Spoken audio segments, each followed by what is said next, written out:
আসতে।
ভিতুরাম, কি হয়েছে?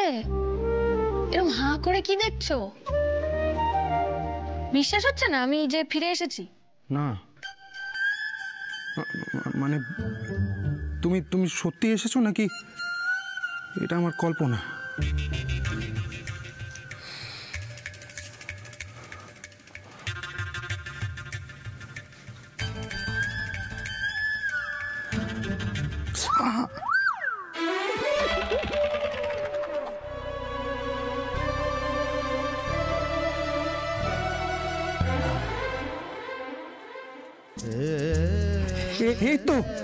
এই তো আমি তোমাকে ধরতে পারছি। তুমি সত্যি চলে এসেছো? হ্যাঁ মশাই, আমি সত্যি সত্যি সত্যি ফিরে এসেছি।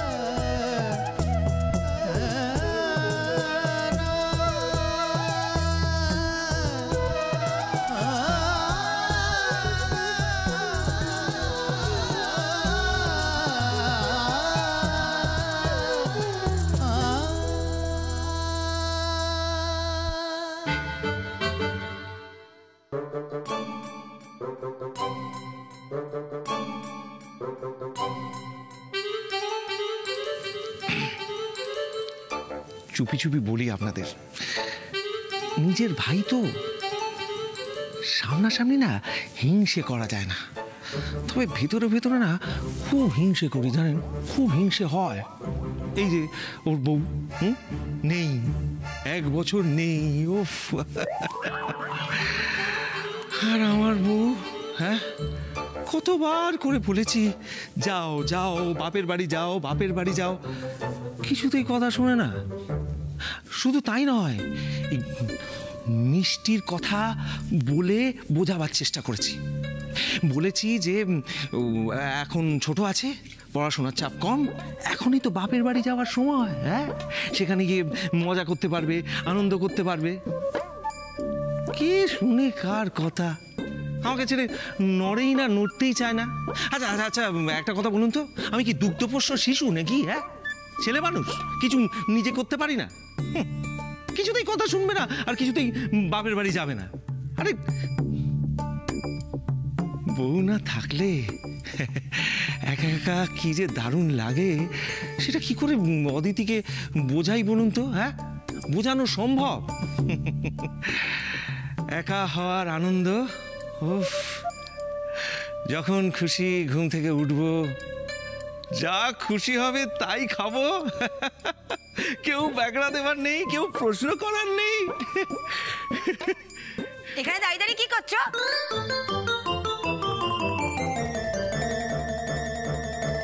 কি গো, কার সাথে কথা বলছিলে তুমি? হ্যাঁ, আর কে তোমায় ঘুমে আর খাওয়াতে ব্যাগড়া দেয়?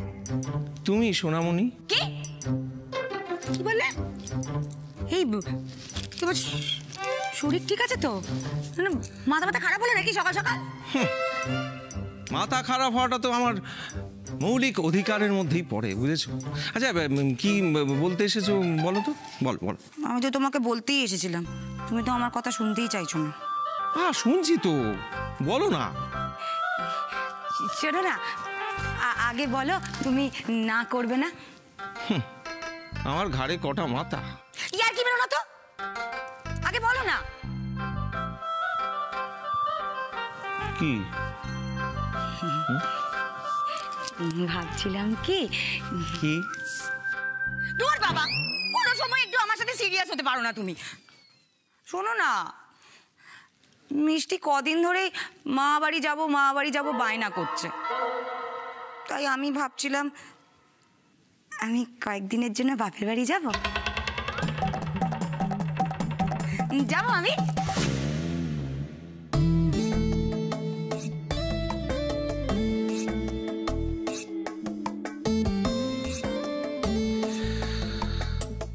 না অদিতি, তা হয় না।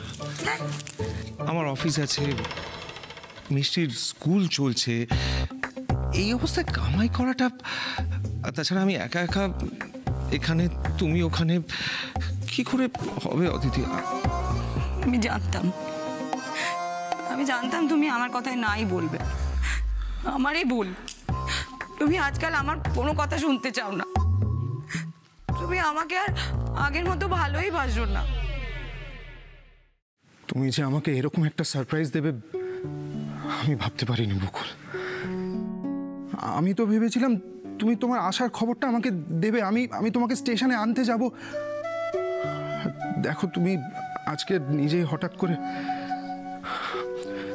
আমি তোমাকে বলে বোঝাতে পারবো না বকুল, আমার তুমি দেখো আমার বুকটা কেমন অদ্ভুতভাবে ধক ধক ধক ধক করছে। আমার বিশ্বাসই হচ্ছে না। কেমন লাগলো সারপ্রাইজটা? অপূর্ব, অসাধারণ।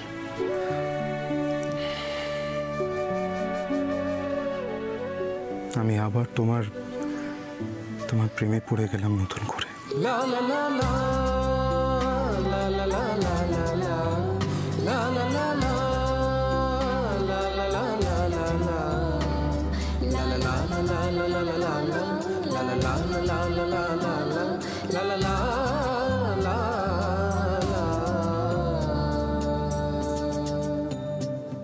বকুল, একটা জিনিস ভেবে আমার বড্ড অদ্ভুত লাগছে। কি? তুমি প্রমোশন নিয়ে 1 বছর পরে এই বাড়িতে এলে, আর বাড়ির কারো সারা শব্দ নেই। কি করে থাকবে? এখনো তো বাড়ির কেউ জানেই না যে আমি এসেছি। জানে না? জানে না। আমি বাড়ি ফিরে সবার প্রথম তোমাকে দেখতে চেয়েছিলাম, তাই সোজা আমি এ ঘরে চলে এসেছি তোমাকে দেখবো বলে।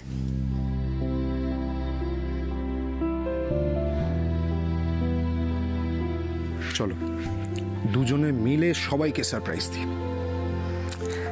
এই অফিসারের ইউনিফর্মে তোমাকে দেখে সবাই খুব খুশি হবে। জানি, আর এটাও জানি যে তোমরা সবাই এভাবে আমার পাশে না থাকলে, আমাকে এত সাপোর্ট না করলে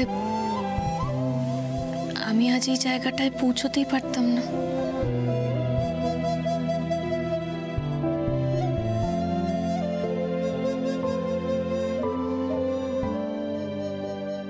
রাগ করেছো? ভালো লাগছে না আমার। আমি তো ইয়ার কি করছিলাম, দেখছিলাম তুমি আমাকে ছেড়ে একা যেতে পারো কিনা।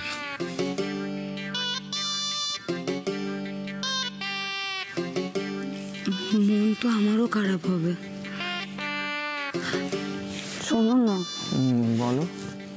বলছিলাম কি, তুমিও চলো না আমাদের সাথে, কয়েকদিন ঘুরে আসবে।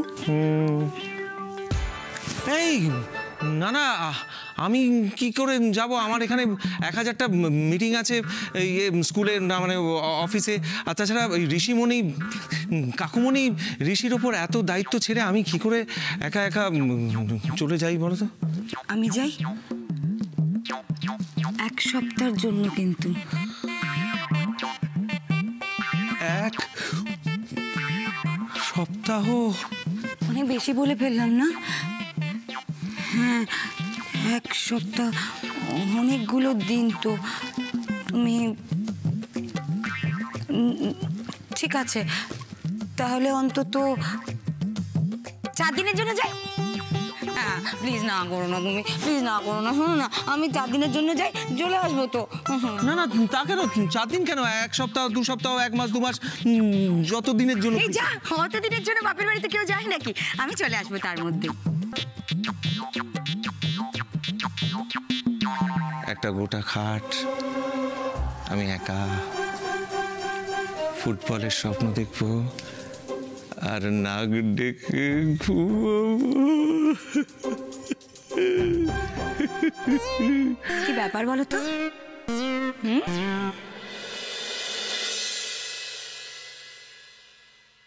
বকুল, তুমি কখন ফিরলে? এই দেখি, এই বকুল কি মিষ্টি দেখাচ্ছে গো তোমাকে। হ্যাঁ, কখন ফিরলে তুমি? আর কেমন আছো? অনেক কথা বাকি আছে। দাঁড়াও মা, কাকিমণি, ও মা, রোশনি এসা, শিগগিরই এসো, কে এসেছে দেখো। দাদা ভাই, ওস্তাদ। ছোট বৌদি, তুমি কখন এলে? তুমি যে আজ আসবে আমরা তো কেউ জানতামই না। কি করে জানবে বলো?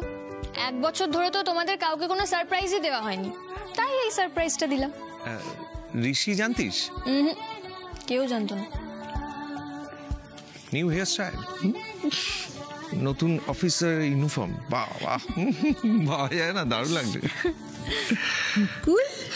মা,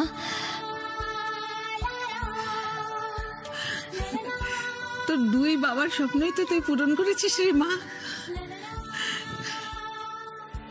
আজকে থাকলে যে কত আনন্দ করতেন।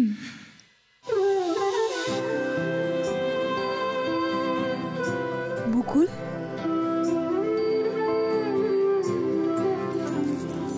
কেমন আছিস মা?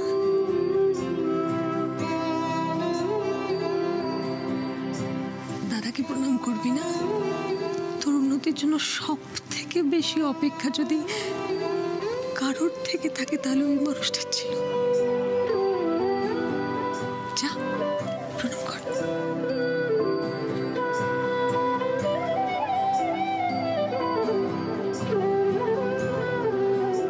আমি জানি বাবা,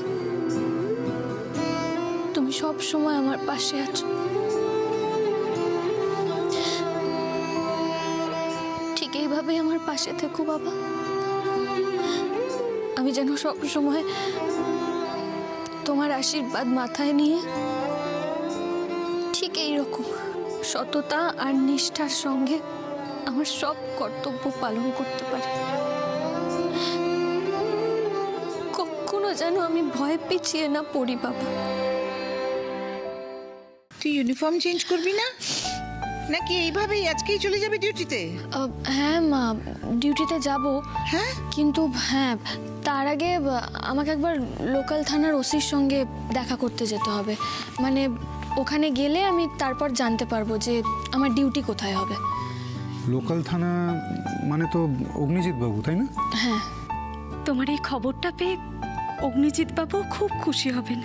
হ্যাঁ, জানো আমি তো স্যারকেও ফোনে কিচ্ছু জানাইনি। ঠিক করেছি একেবারে সামনে গিয়ে সারপ্রাইজ দিয়ে দেবো। আমার এই সাফল্যের পেছনে স্যারের অবদানও তো কম নয়। স্যার যেভাবে আমাকে হাতে ধরে শিখিয়েছেন, আমাকে ইন্সপায়ার করেছেন, আমি সত্যি স্যারের কাছে খুব কৃতজ্ঞ।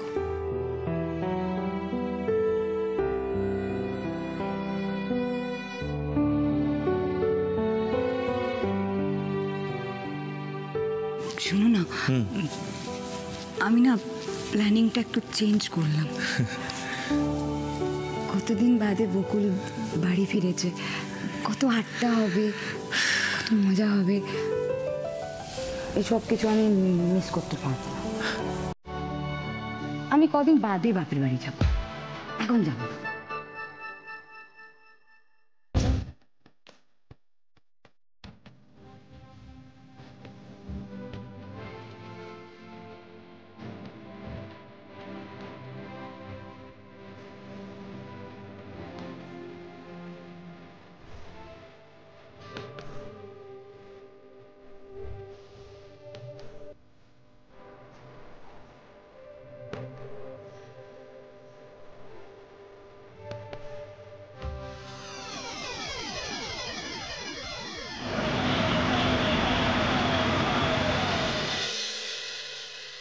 মন্টুদা, কেমন আছেন ম্যাডাম?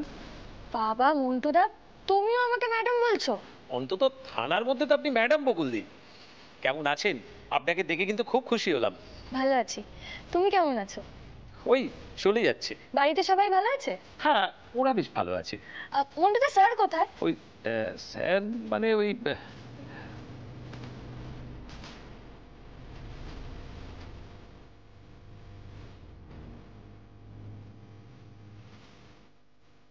স্যার,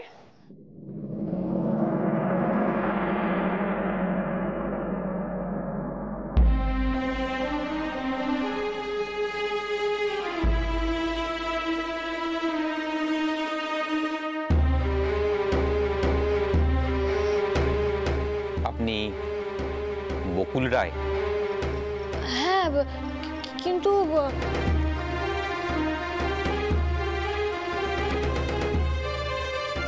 আমি রঞ্জিত ব্যানার্জি, আপনার জন্যই অপেক্ষা করছিলাম। গত 4 মাস ধরে আমি এই থানার চার্জে ছিলাম। হ্যাঁ, হেডকোয়ার্টার থেকে এটা আপনার জন্য এসেছে। আজ থেকে আপনি এই থানার ওসি হিসেবে জয়েন করলেন। Congratulation. Thank you.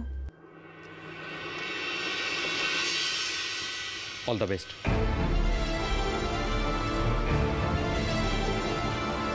মন্টুদা, madam, Agnijit sir কোথায়?